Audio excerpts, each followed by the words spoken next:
The HOA president stood at my gate holding bolt cutters. "This gate blocks community access. Open it now or I'm cutting the lock."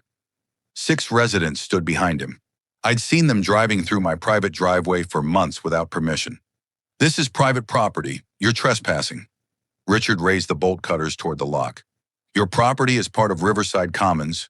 Remove this gate or I remove it for you." What Richard didn't know was that his neighborhood's only entrance road crossed 200 feet of my land. No easement, no legal right. Every one of those 65 homes accessed through my property every single day.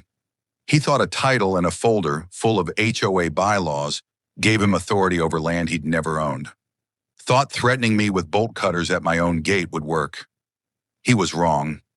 By the time I installed the second gate and landlocked his entire neighborhood, it was too late to undo what came next. Before we dive in, drop where you're listening from today, and remember to like and subscribe for more stories just like this. The HOA president was standing at my gate with bolt cutters. "This gate is blocking community access," he said. "Open it now or I'm cutting the lock." I walked down my driveway toward him. 6 other people stood behind him. HOA residents I'd seen driving through my property without permission for months. "This is private property," I said. "You're trespassing." "Your property is part of Riverside Commons," he said, holding up a folder. "This gate violates community access rules. You're required to maintain open access." "I'm not in your HOA." "That's not how this works," he smiled. The kind of smile people use when they think they've already won. "Remove the gate, or I'm removing it for you." "Get off my property." He raised the bolt cutters toward the lock. I pulled out my phone and dialed 911. "I have someone on my property threatening to destroy my gate with bolt cutters. I need a sheriff's deputy." He lowered the cutters but didn't leave. He was still standing there, arms crossed, when the deputy arrived 15 minutes later. Let me explain how it got to this point. I bought the 3-acre wooded lot 2 years ago. It was exactly what I wanted. Secluded, quiet, surrounded by tall pines and oaks. No neighbors visible through the trees, no HOA meetings, no architectural review boards telling me what color I could paint my mailbox. The property had a 400-foot private driveway from the main road to the house, winding through the forest. And I installed a gate at the entrance for privacy and security. It was my driveway, my property, my choice. On 3 sides, I had nothing but forest. On the 4th side, about a quarter mile through the woods, was Riverside Commons, a gated HOA community built 5 years ago. 65 homes with matching mailboxes, identical landscaping, and strict architectural guidelines. I deliberately bought property outside the HOA. I'd looked at homes inside Riverside Commons and decided I wanted no part of it. Monthly dues, board meetings, rules about where you could park your car, none of it appealed to me. For the first 6 months after I moved in, everything was perfect. Exactly the peace and quiet I'd wanted. Then the HOA residents discovered my driveway. It started with 1 car driving through, then 2, then 5. Well, my driveway connected to the main road about half a mile from the Riverside Commons entrance. For residents heading north, cutting through my property saved them 2 minutes compared to using their own HOA entrance. 2 minutes. That's all it was worth to them. At first, I didn't mind. A few cars a day didn't bother me. I figured people had gotten lost or were avoiding traffic on the main road, but it didn't stay at a few cars. Within 3 months, I was seeing 30 to 40 cars a day. Morning commuters racing through at 7 a.m. Afternoon school runs with parents stopping to chat in my driveway while waiting for the bus. Evening traffic heading home from work. They drove fast, 30, 40 miles per hour on a narrow gravel driveway designed for 15. Rocks kicked up by their tires cracked my windshield twice. When they threw trash out their windows, coffee cups, fast food bags, water bottles scattered along my driveway. One morning, I found 3 cars parked on my grass, blocking my own access to my house. The drivers were standing around talking, waiting for the school bus. When I asked them to move, one woman looked annoyed. "We're just waiting for the bus," she said. "On my property," I said, "without permission." "It's a shortcut. Everyone uses it." I installed signs. "Private driveway, no through traffic." They ignored them. I stood at the entrance one morning and tried to wave cars away. A woman in a black SUV rolled down her window. "Excuse me, you can't." I started. We have a right to use this road, she interrupted. It's community access. This is my private property. Talk to the HOA, she said, and drove past me, kicking up gravel. And that afternoon, I called a fence company and ordered a gate. The gate went up on a Saturday morning. Solid steel, 7 feet tall, with a keypad lock. By Sunday evening, my phone was ringing. This is Richard Chen, HOA president of Riverside Commons. I'm calling about the gate you installed blocking community access. It's not blocking community access, I said. It's blocking access to my private property. Your driveway has been used by our residents for years as an alternative route. 2 years. I've owned this property for 2 years, and it's not an alternative route. It's my driveway. Regardless of technicalities, we need that access maintained for our community. I'm asking you to remove the gate. I'm not removing it. Then we'll have no choice but to take formal action. He hung up. 3 days later, SUS's certified letter arrived. Notice of violation. Unauthorized gate installation blocking community access easement. Remove gate within 30 days or face fines of $500 per day and potential legal action. I read it 3 times. Community access easement? I'd never signed anything granting an easement. I'd never even been contacted by the HOA before buying the property. I threw the letter in my desk drawer and ignored it. Richard showed up 4 weeks later. He brought 6 people with him, HOA residents, including the woman in the black SUV, who told me to talk to the HOA. You ignored our notice, Richard said, standing at my closed gate. The gate needs to come down today. No. He pulled a thick document from his folder. This is the Riverside Commons Master Plan, filed with the county when the development was approved in 2019. Not all properties within the described boundary are subject to community access easements for traffic flow and emergency services. I never signed that. You didn't have to. The master plan was approved by the county as part of the development permit. Your property falls within the designated access boundary. He turned the document around and showed me a map with a large area outlined in red. My property appeared to be inside it. See? You're in the zone. My deed doesn't mention any easement. The master plan supersedes individual deeds. When the county approved the access provisions, they became binding on all properties in the area. He closed the folder. I'm a former city councilman. I know how this works. You can't just block community access because you feel like it.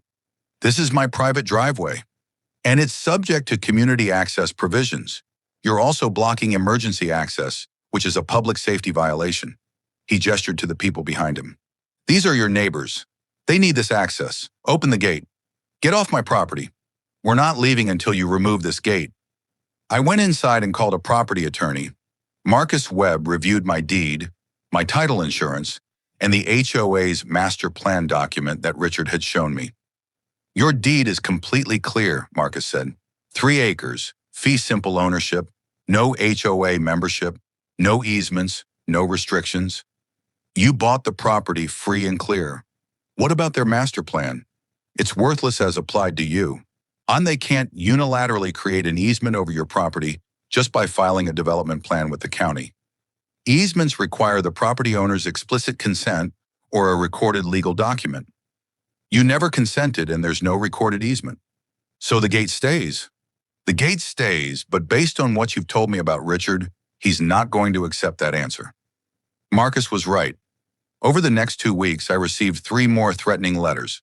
Richard showed up twice more with different groups of angry residents, each time demanding I remove the gate immediately. One letter threatened HOA fines of $500 per day, despite the fact that I wasn't in the HOA and had never paid them $1 in dues. Then, at 11 p.m. on a Tuesday, my phone rang from an unknown number. You think you can block our access? A man's voice said. That gate's coming down one way or another. He hung up before I could respond. The next morning, I installed security cameras at the gate and along the driveway. Then I started researching Riverside Commons. I wanted to understand exactly what I was dealing with, how the HOA was formed, what the original development looked like, how they'd gotten so convinced they had rights to my property. I pulled the development plans from county records. Riverside Commons was built 5 years ago by a company called Horizon Properties.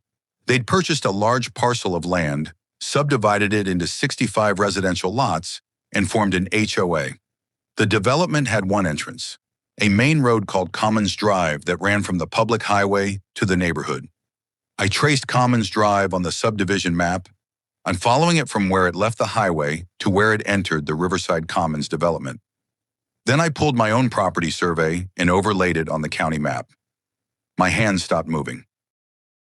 Commons Drive, the only road into Riverside Commons, the road that all 65 HOA residents used every single day to access their homes, crossed 200 feet of my property before reaching HOA land. I stared at the maps for 10 minutes, checking and rechecking the property lines. There was no mistake. The developer had built the entrance road to Riverside Commons across land they didn't own, my land, and they'd apparently done it without recording an easement or obtaining any legal right-of-way. I checked every recorded document related to the property. Deeds, easements, rights-of-way, utility agreements. Nothing. No easement granting Riverside Commons access across my property. I called Marcus. They don't just use my driveway as a shortcut, I said. Their main entrance road runs through my property. 200 feet of Commons Drive crosses my land before it reaches the HOA. How is that possible? The developer must have had an informal agreement with the previous owner, but it was never recorded. When I bought the property, no easement transferred. So every resident of Riverside Commons is trespassing across your property? Every single one. Every time they come home, every time they leave for work, every time they drive anywhere. Silence on the line while Marcus processed this. "What do you want to do?" he finally asked. I thought about Richard standing at my gate with bolt cutters. I thought about his smug smile when he told me the master plan supersedes individual deeds. I thought about the threatening phone call in the middle of the night. If Richard wants to force open my gate, I said, I'll gate his entire neighborhood. The lien arrived by certified mail 6 days after my conversation with Marcus. Notice of lien. Property located at address is hereby assessed a fine of $5,000 for blocking community access in violation of Riverside Commons access provisions. Fine will escalate by $500 per day until violation is corrected. I called Marcus immediately. They filed a lien against my property. For what? Blocking community access. $5,000 escalating $500 per day. That lien is completely invalid. Your property predates their HOA and you never agreed to any access provisions. I'll file a motion to remove it, but this tells me they're not backing down. Neither am I. Then we need to establish exactly what you own. I'm recommending you hire a surveyor to map your property boundaries down to the inch. If we're going to fight this, we need documentation that's unassailable in court. The surveyor arrived 3 days later. He spent 2 full days marking boundaries, taking measurements, and comparing the results against county records and my deed. When he handed me the final survey report, he pointed to a section of the map. "This is interesting," he said. "See this road here? Commons Drive, the main entrance to Riverside Commons? What about it? 200 feet of it crosses your property, right here." He traced his finger along the map. "From where it leaves the public highway to where it reaches the HOA's land, it's entirely on your property. There's no recorded easement in the county records. So every car that drives into that neighborhood crosses my land? Every single one. Has been for 5 years, apparently."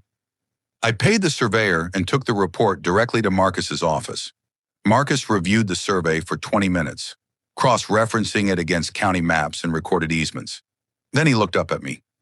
"They have no legal right to use that road.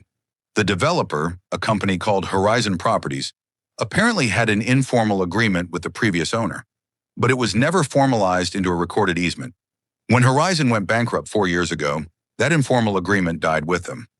When you bought the property 2 years ago, no easement transferred because none existed. What about their claim of prescriptive easement? Richard said they've been using it for 5 years.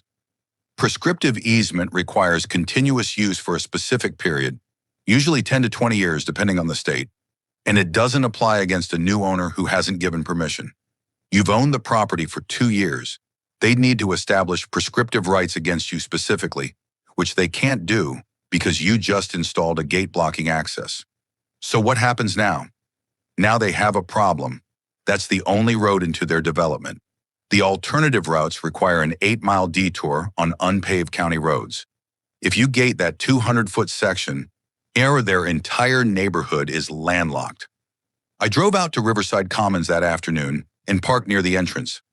I watched car after car drive down Commons Drive across my property into the neighborhood. Commuters coming home from work, parents picking up kids from school, delivery trucks, mail carriers, all of them trespassing. My phone rang the next morning. It was Marcus. They filed a lawsuit, he said. Just got served with the complaint. What are they asking for? Everything. They want you to remove your gate. They want the court to grant them a permanent easement across your driveway. They want a court-ordered easement across the 200-foot section of Commons Drive. And they want you to pay their legal fees. On what grounds? Blocking emergency access, creating a public safety hazard, and interfering with established community infrastructure. It's a stretch, but they're clearly hoping a judge will side with 65 families over one property owner. What do we do? I'll file a response, but I also think we should make them an offer. Show the court you're willing to be reasonable. Marcus sent a letter that afternoon. My client is willing to discuss granting an easement across the disputed section of Commons Drive. In exchange, the HOA must pay fair market value for the easement, $200,000, and remove all fines and liens against my client's property. Richard's response came back within hours, not through his attorney, but directly to me via email. We've been using that road for 5 years. We're not paying you $200,000 for access we already have. Drop your gate demands or we'll see you in court. I forwarded the email to Marcus. I guess we're going to court. Looks that way. I went to bed that night at 11. At 1:30 a.m., my phone buzzed with a motion alert from the security camera at my gate. I pulled up the camera feed on my phone. 3 people were standing at my gate with bolt cutters and a crowbar. Even in the grainy night vision footage, I recognized Richard. The other 2 were HOA board members I'd seen at previous confrontations. I watched as Richard cut through the lock. They pushed the gate open and propped it with a large rock so it couldn't close. Then they got back in their car and drove away. 20 minutes later, the HOA's Facebook page had a new post. Gate removed, community access restored. May thank you to everyone who stood up for our rights. I called the sheriff's department and filed a report. Then I called Marcus and sent him the security footage. That's criminal destruction of property, Marcus said. Press charges. I will. But first, I'm installing a better gate. The new gate went up 2 days later. This one was reinforced steel with a lock that would require an angle grinder to cut through. I also installed additional cameras, motion sensor lights, and new signs every 50 feet. Private property, no trespassing. Violators will be prosecuted. The HOA residents were furious. My email inbox filled with angry messages. Someone left a bag of garbage at my gate. My mailbox was knocked over twice in 1 week. I ignored all of it and focused on research. I wanted to understand Riverside Commons' finances. If I was going to fight them, I needed to know what leverage they actually had and what leverage I had over them. The HOA's financial documents were public record, filed with the county as part of their bond obligation. I requested copies and spent a weekend going through them. That's when I found it. Riverside Commons had financed their infrastructure, roads, sewers, streetlights, clubhouse, pool, with an $8 million municipal bond issued 6 years ago. The HOA was responsible for making monthly payments of $45,000. The bond had 18 years remaining. If the HOA defaulted on those payments, the bondholders could force liquidation of the HOA's assets. But more immediately, if property values in Riverside Commons dropped significantly, the HOA's bond rating would be downgraded. It's triggering penalty clauses that could accelerate the debt. And what would cause property values to drop? Being landlocked. If I gated Commons Drive and blocked access to all 65 homes, property values would collapse overnight. No one would buy a home they couldn't reach. Appraisers wouldn't value properties without legal access. Mortgage companies would consider it a material change in property conditions. Richard's lawsuit wasn't about my driveway shortcut anymore. It wasn't even really about the 200-foot section of Commons Drive. It was about preventing the financial collapse of the entire HOA.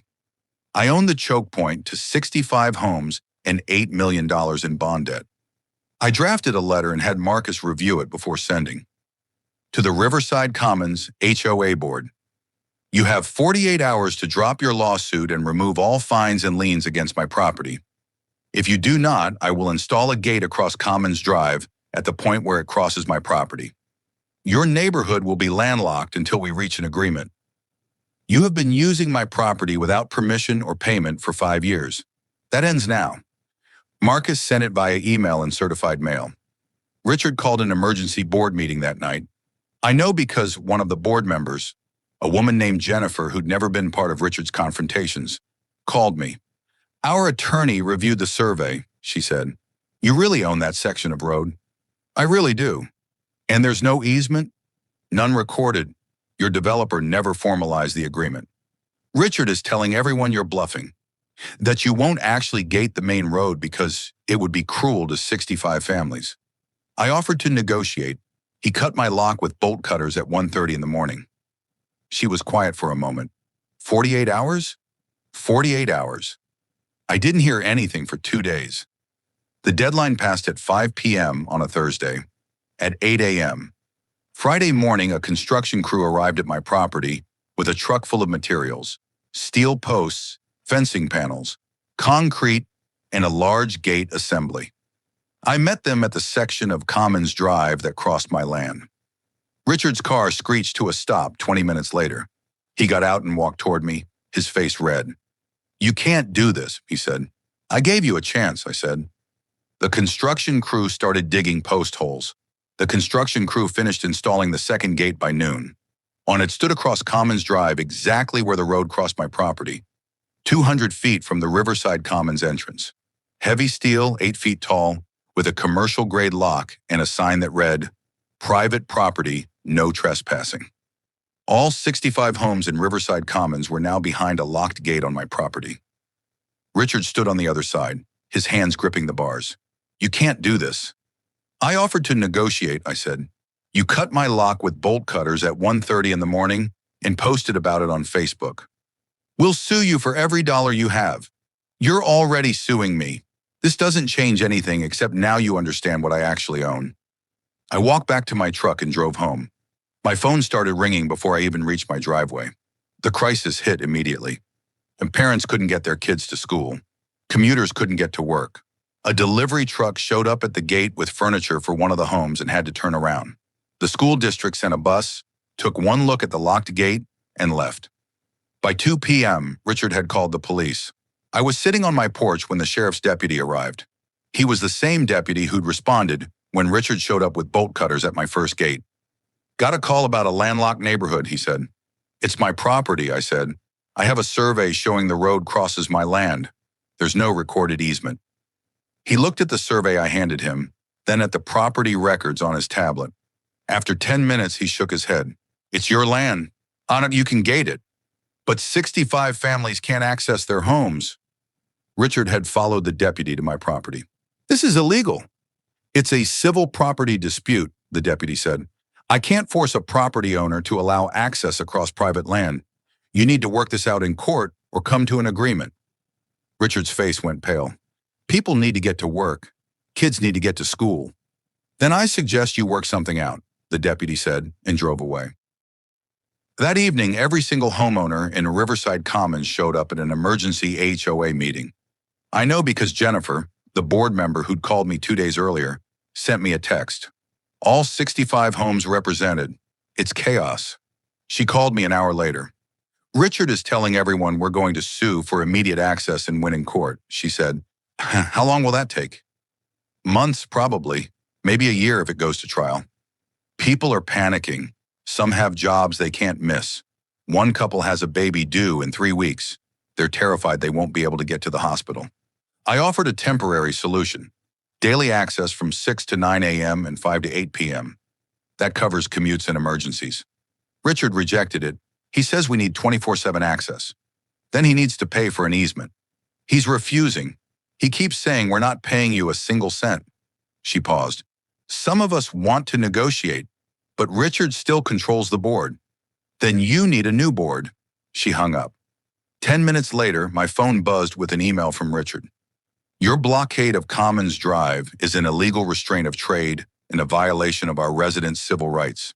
Harn, we are pursuing criminal charges in addition to our civil lawsuit. Remove the gate immediately. I forwarded it to Marcus. He called me back laughing. Criminal charges? For what? It's your property. He has no case. What about their civil suit? I'm filing our response tomorrow. We'll argue they have no right to use your land without compensation. But courts can be unpredictable, especially when you're dealing with 65 families. We need to be prepared for them to get sympathetic media coverage. He was right.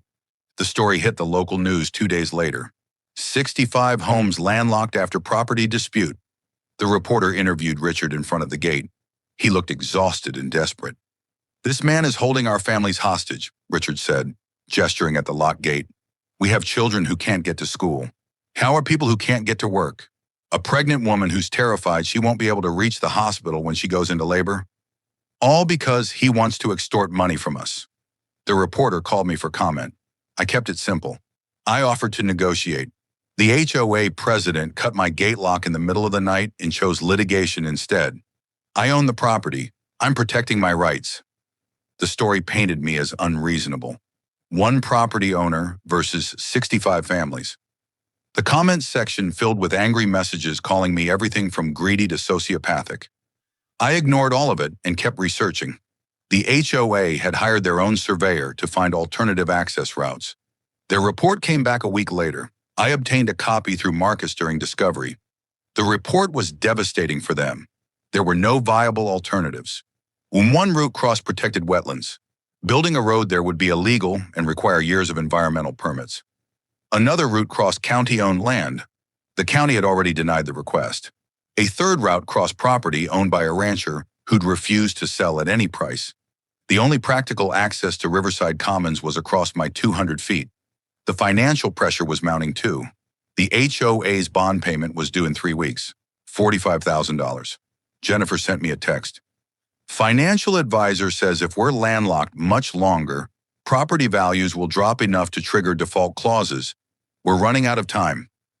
Then Marcus found something in the original HOA formation documents. This is interesting, he said over the phone. When Horizon Properties sold homes in Riverside Commons, they showed buyers an access easement agreement in the sales materials. The document said the development had permanent legal access via Commons Drive. But no easement was recorded, I said. Exactly. They sold homes claiming an easement existed when it didn't. That's fraud. Your buyers paid premium prices for homes they thought had guaranteed access, but the developer never formalized the legal paperwork. Within days, 3 homeowners filed a lawsuit against Horizon Properties for fraud. The company was bankrupt and defunct, but they also named Richard and the HOA board, claiming the board should have verified the easement before they bought their homes. One plaintiff was quoted in the legal filing. We paid $450,000 for a home we believed had permanent legal access, yet we were defrauded. Richard was now facing lawsuits from multiple directions, from me, from his own homeowners, and potentially from the bondholders if the HOA defaulted. He tried everything. He contacted the county and argued Commons Drive should be declared a public right-of-way since it serves 65 homes. The county reviewed the records and denied the request. This is private property. The county has no claim. He went to the city council and lobbied for them to use eminent domain to take my property for public use. The city attorney shut it down immediately. Eminent domain requires a public necessity. This is a private HOA dispute. The city won't intervene. The HOA board started fracturing. Jennifer and 2 other members wanted to negotiate with me. Richard refused. We're not rewarding extortion, he said at a board meeting. It's not extortion if he owns the road, Jennifer argued. They held a vote to remove Richard as president. It failed 3-2. Richard still had control, barely. I spent the next week digging deeper into the HOA's finances, specifically the bond structure. If they defaulted, what actually happened? The answer was worse than I thought. If the HOA defaulted on the municipal bonds, the bondholders could force the sale of all HOA-owned common property. The clubhouse, pool, tennis courts, and even the internal streets that the HOA did own. It would effectively dissolve the entire HOA and leave the homeowners without any community infrastructure. Who holds the bonds? I asked Marcus. Let me check. I heard him typing. They were issued by the county but sold to investors. It looks like they're currently held by a municipal investment fund managed by Cascade Holdings. I went completely still. Say that again. Cascade Holdings. It's an investment firm that specializes in municipal bonds and HOA debt. I'd heard that name before. I called my uncle, my mother's brother, who managed our family trust. Quick question, I said. Does our family have any connection to a company called Cascade Holdings? Cascade Holdings? That's one of ours. We use it for fixed income investments. Why? Do we own bonds on something called Riverside Commons HOA? I heard him typing on his keyboard. Yes, $8 million in municipal bonds. Purchased 4 years ago. They're current on payments. Barely. Why are you asking? I looked at the gate across Commons Drive, and at the locked entrance to 65 homes whose HOA was 3 weeks away from default. Because I own their only access road, I said, and they're about to stop making your payments. 3 weeks after I installed the gate, the HOA missed their bond payment. I found out from my uncle before anyone else did. He called me on a Tuesday morning. Riverside Commons didn't make their payment yesterday. $45,000. The trustee is sending a default notice today. What happens now? If they don't cure the default within 30 days, we can accelerate the entire debt. $8 million becomes due immediately. They obviously can't pay that, so we'd foreclose on all their common property.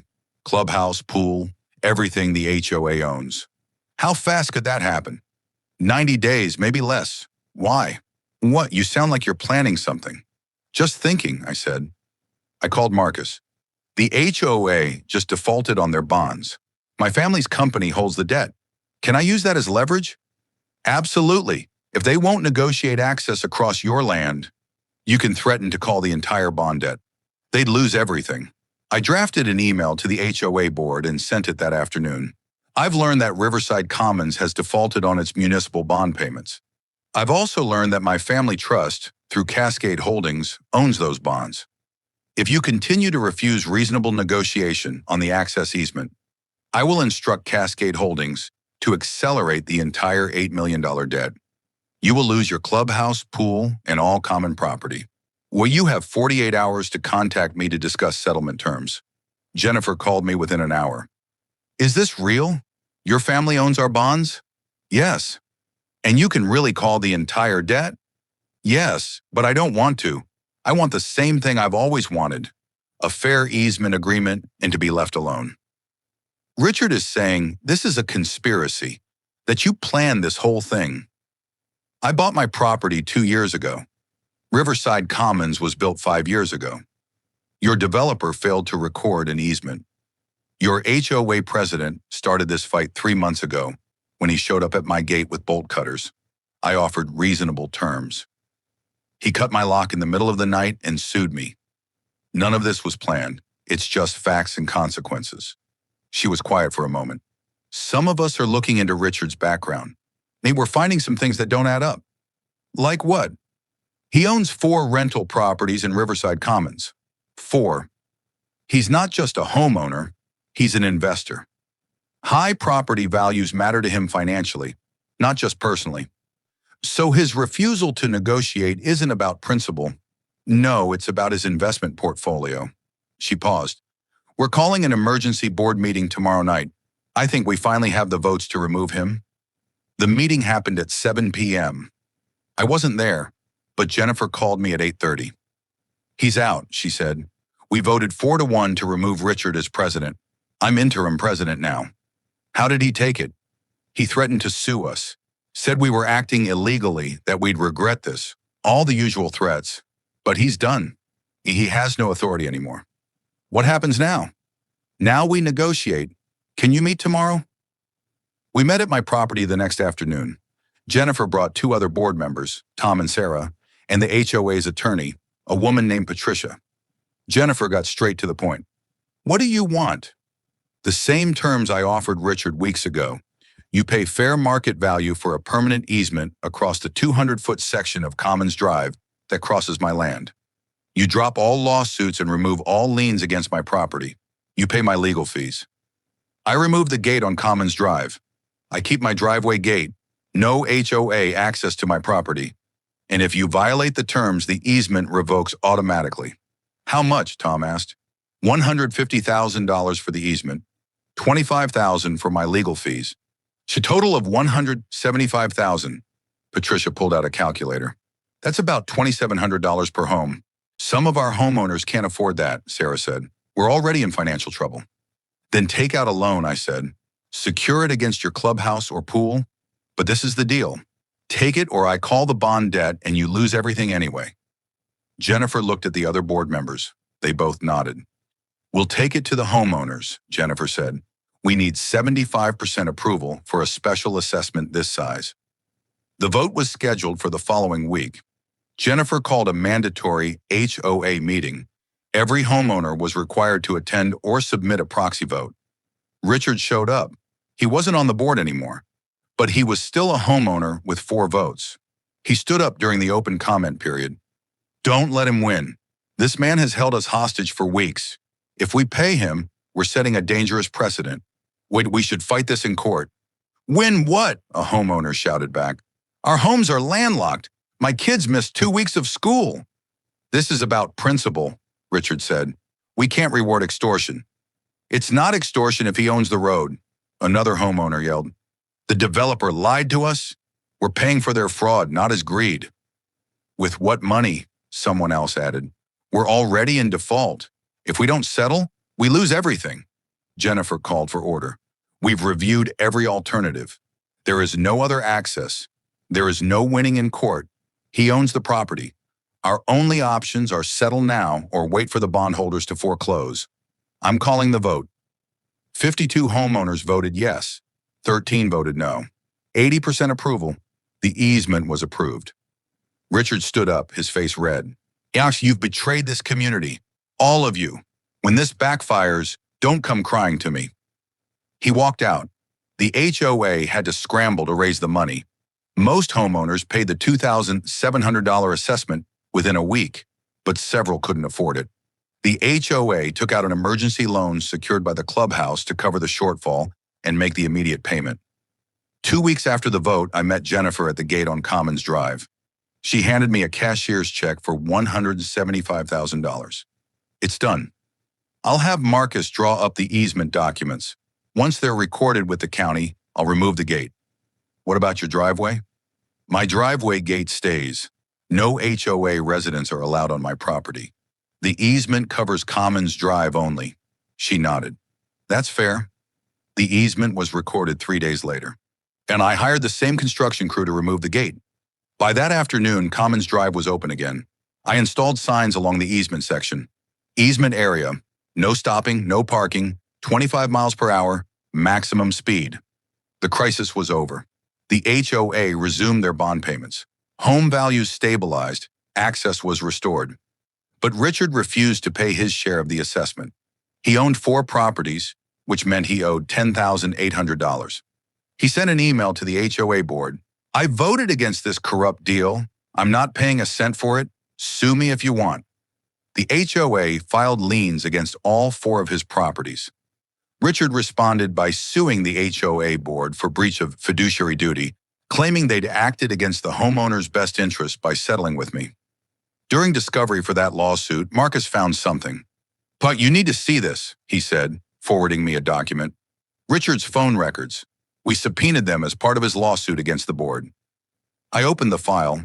It showed a series of calls between Richard and a number listed as Sunrise Development Corp. Who's Sunrise Development? I asked. A developer that builds subdivisions. I called them. They confirmed Richard approached them 2 months ago, right in the middle of your gate dispute. He wanted them to buy your property to create a second access road for Riverside Commons. He was trying to get me to sell? More than that, look at this email. Marcus sent another file. It was from Richard to a representative at Sunrise Development, dated 6 weeks earlier, before the board removed him as president. I'll keep dragging out the dispute. He's already frustrated. Well, another month of being locked in litigation and he'll want out. Make him a lowball offer. $300,000. He'll cave. When you close, my finder's fee is $50,000 as discussed. I read it 3 times. Richard had been sabotaging settlement negotiations deliberately. He'd refused to compromise with me not because of principle, but because he had a deal with a developer. If he could make me miserable enough to sell, he'd get $50,000. Who sent you this? I asked Marcus. It came anonymously. Someone sent it to the HOA board, too. Jennifer called me an hour later. We received a package, printed emails between Richard and Sunrise Development. He was trying to profit off our crisis. I saw them. He sold us out. He dragged out negotiations, refused reasonable settlement terms, let us go into bond default. Also, a developer would buy your property and he'd get $50,000. Her voice was shaking with anger. How many homeowners suffered because of his greed? What are you going to do? We're suing him. Fraud, breach of fiduciary duty, everything Marcus can think of. He put his personal profit ahead of 65 families. He's done. The anonymous package arrived at the HOA's management office on a Tuesday morning. Inside were 40 pages of printed emails between Richard and Sunrise Development Corporation, along with phone records and text messages spanning 2 months. Jennifer called me as soon as she read them. You need to see these. Richard wasn't just refusing to negotiate with you. He was actively trying to sabotage any settlement so the developer could buy your property. Marcus obtained copies through discovery. The email chain told the whole story. Richard had contacted Sunrise Development 6 weeks into our dispute, right around the time he'd rejected my first offer to discuss an easement. He'd pitched them on buying my property to create a second access road for Riverside Commons. The developer was interested but worried I'd never sell at a price that made financial sense for their project. Richard's response was in writing. I'll keep the conflict going. He'll want out eventually. Another month of litigation and being locked in a gate war, he'll be desperate. Make him a lowball offer, $300,000. He'll cave. The developer had agreed. Now their response email confirmed, if we acquire the property, your finder's fee is $50,000 as discussed. Every time I'd offered to negotiate, Richard had rejected it, not because the terms were unreasonable, but because he needed me desperate enough to sell cheap.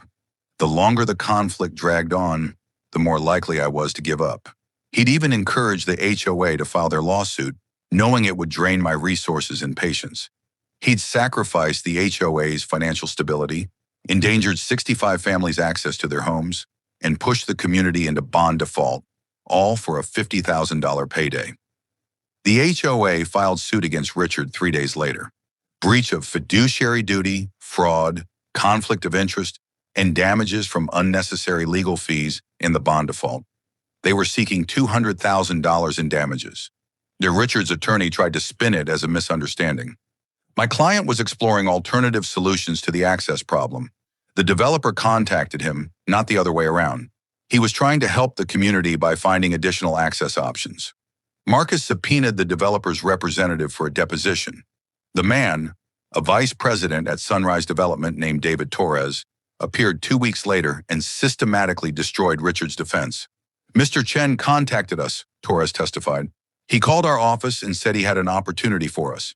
He explained that a property owner was blocking access to Riverside Commons and that the owner would eventually want to sell. He promised he could deliver the property within 6 months.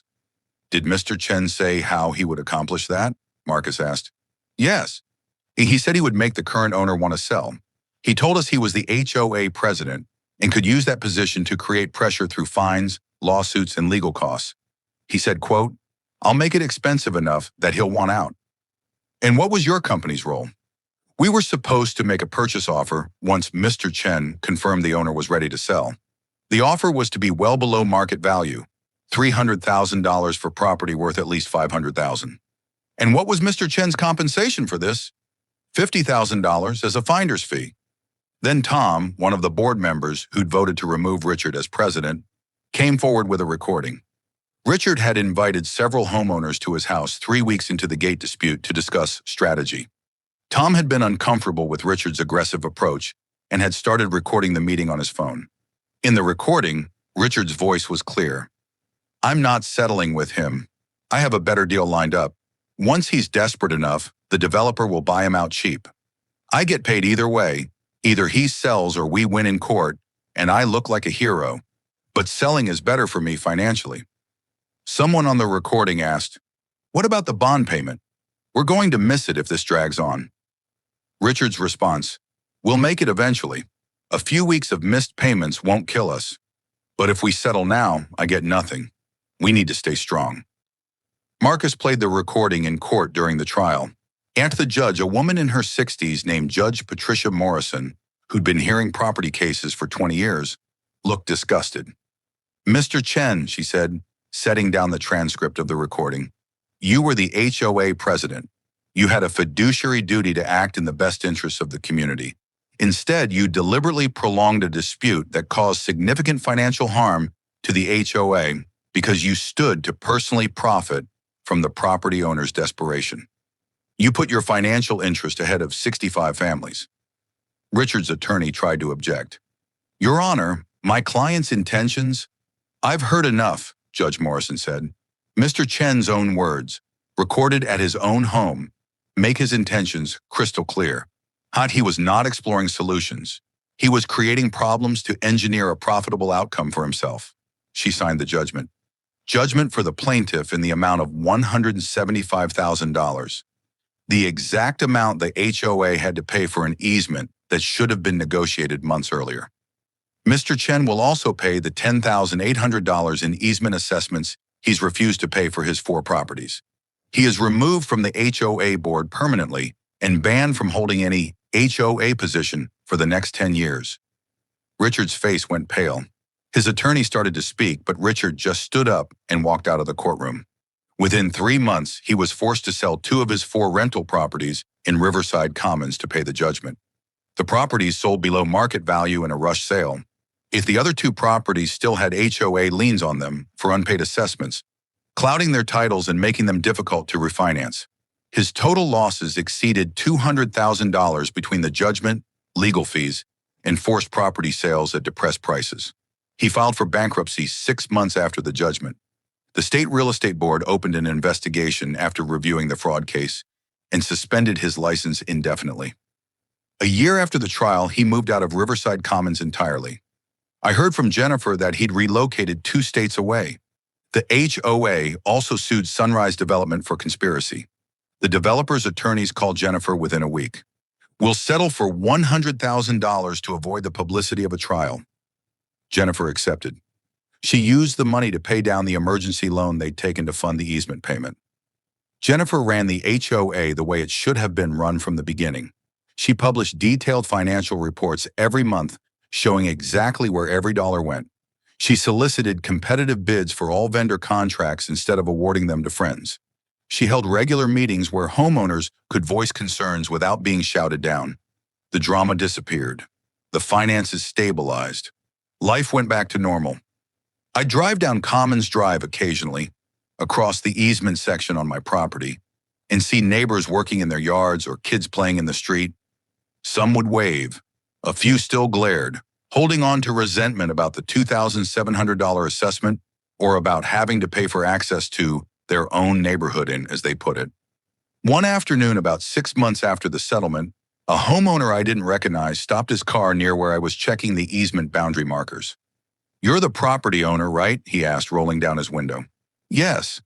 "I wanted to say thank you for being reasonable in the end. I know Richard made everything difficult, and you could have dragged it out longer. My family appreciates that you eventually worked with us." "I was reasonable from the start," I said.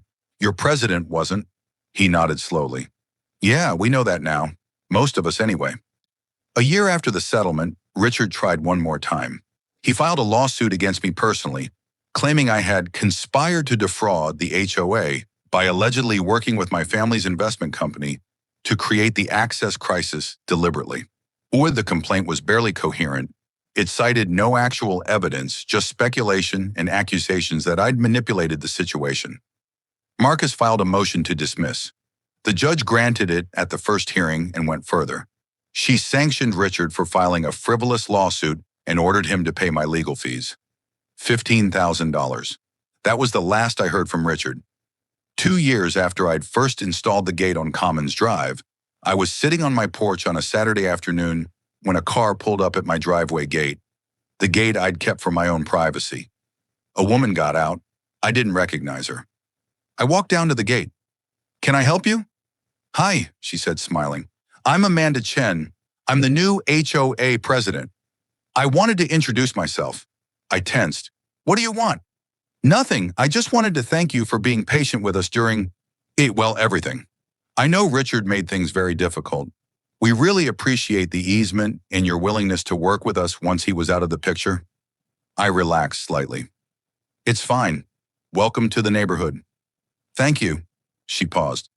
Actually, I wanted to ask, would you consider joining the HOA board? We're always looking for people who understand property law, and you clearly know your rights. We could use that perspective. I laughed. Not a chance. She smiled. I figured as much. But I had to ask. Well, if you ever need anything or have any issues with traffic on the easement, just let me know. We want to be good neighbors. I appreciate that. She drove away. I walked back to my porch, sat down, and looked out at my 3 acres of wooded privacy. My driveway gate was still locked. My property was still mine. On our no HOA meetings, no architectural reviews, no drama, and Riverside Commons had learned that property rights aren't negotiable just because you have a majority vote. 3 years after the easement agreement was signed, the relationship between me and Riverside Commons had normalized completely. The section of Commons Drive that crossed my property was well maintained by the HOA. Freshly paved, clean, no littering. Residents drove the speed limit. No one parked on the easement. The signs I'd posted were respected. I kept my driveway gate. That had always been the point. Privacy, security, control over my own property. But the gate wasn't a symbol of conflict anymore. It was just what it should have been from the beginning, a boundary marker. Jennifer had served as HOA president for 2 years after Richard was removed, and then stepped down to spend more time with her family. The new president was a retired engineer named Marcus, who ran the HOA the way Richard should have, efficiently, transparently, and without drama. He published financial reports every quarter. He negotiated competitive contracts for maintenance and services. He listened to homeowners instead of dictating to them. The emergency loan the HOA had taken to pay for the easement was paid off 18 months after the settlement. Marcus immediately lowered the monthly dues from $350 to $275. The savings showed up in every homeowner's budget, a small but tangible benefit of competent leadership. Home values in Riverside Commons had recovered and then climbed higher than they'd been before the dispute. I found this ironic at first. How could a neighborhood that had been landlocked and embroiled in legal conflict end up more valuable? But Marcus explained it one afternoon when we ran into each other at the hardware store. The dispute forced us to clean house, he said. We got rid of corrupt leadership, reformed our finances, and started operating transparently. Buyers see that now. They see an HOA that functions properly instead of one run by someone like Richard. Property values are up 18% from where they were 3 years ago. Richard was still living 2 towns away, as far as I knew. He'd lost his real estate license permanently after the state board reviewed the fraud judgment. I heard from Jennifer that he was working in sales at a furniture store. Occasionally, someone would send me a screenshot of his social media posts. Bitter rants about the corrupt property owner who held an entire neighborhood hostage, or how the legal system rewards greed over community. No one engaged with his posts anymore. He was shouting into a void. I never joined the HOA, but I'd occasionally attend their events as a guest. They had summer barbecues at the clubhouse, holiday parties, community yard sales. I was friendly with several homeowners now. They'd ask me for advice on property issues or boundary disputes, and I'd help when I could. But I never crossed the line into formal membership. I liked my independence too much. Marcus and I had lunch once, about a year after the settlement. We'd become something like friends, not close, but respectful. He told me his theory about what had gone wrong with Richard. He thought power meant forcing compliance, Marcus said. He'd been a city councilman, so he was used to voting on things and having his way. He didn't understand that property rights don't care about votes or majority rule. Real leadership is finding solutions that work for everyone, not forcing your will on people. I just wanted to be left alone, I said. He made it a war. He did, and he lost everything because of it. I'd started researching access disputes after everything settled, curious about how common these situations were. The answer, very common. Hundreds of cases nationwide where property owners found themselves adjacent to landlocked neighbors or developments. Usually they were resolved through negotiation and reasonable easement agreements. Only rarely did they escalate the way mine had. The difference I realized, too, was ego. When property owners and HOAs approach these situations pragmatically, as business transactions requiring mutual agreement, they got resolved quickly. When ego got involved, when someone decided it was about winning rather than solving a problem, everything spiraled. I wrote about my experience on a property rights blog.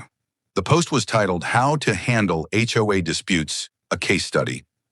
I laid out everything that had happened, the mistakes Richard had made, and what I'd learned.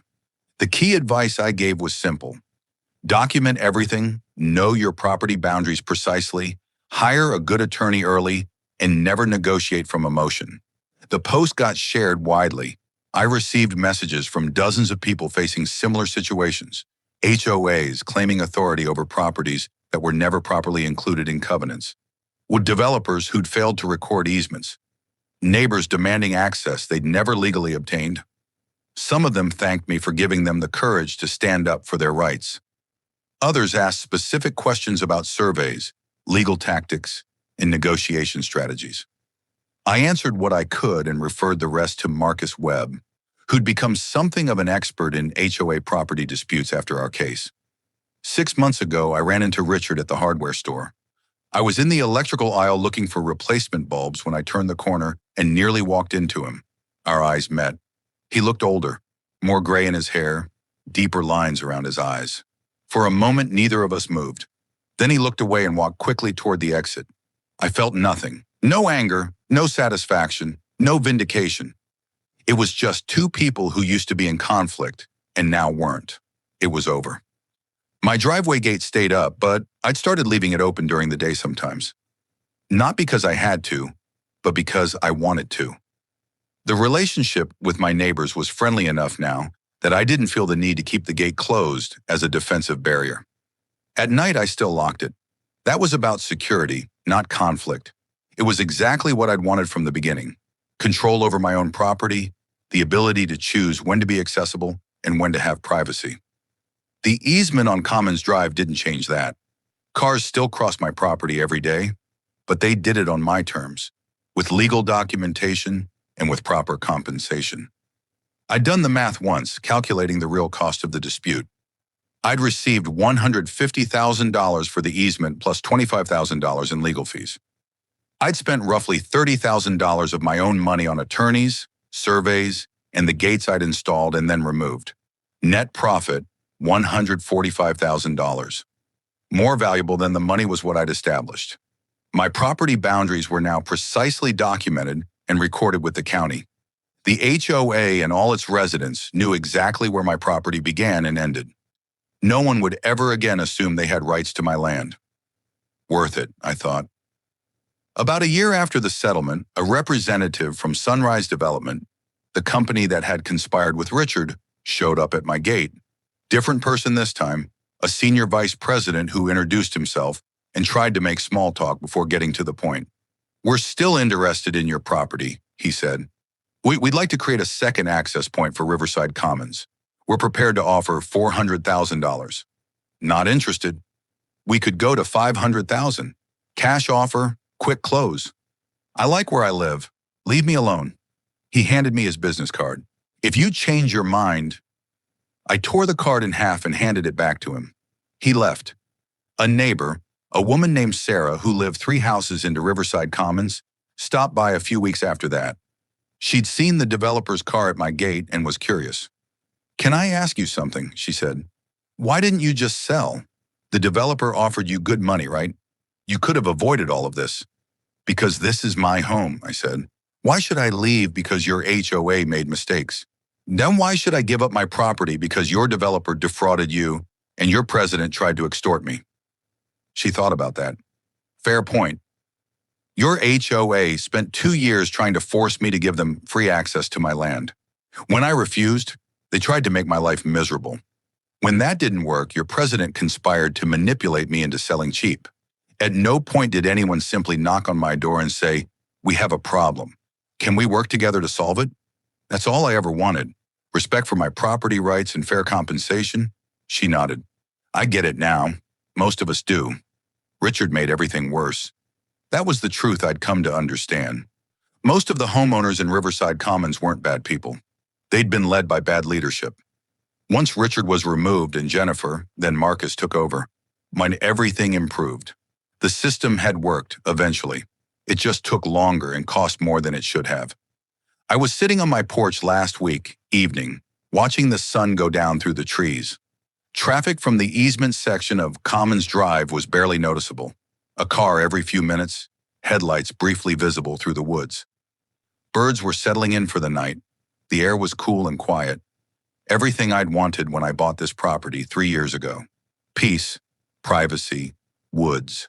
No HOA meetings, no architectural review boards. Just my 3 acres and the ability to live on my own terms. The gate stood at the end of my driveway, open at the moment, ready to close when I wanted it closed. My choice, my property, my control. Marcus drove by on Commons Drive, heading home from somewhere. He saw me on the porch and waved. I waved back. He continued on and his car disappeared around the bend. I went back to my book. No drama, no conflict, just neighbors coexisting, each respecting the other's boundaries and rights, exactly as it should be.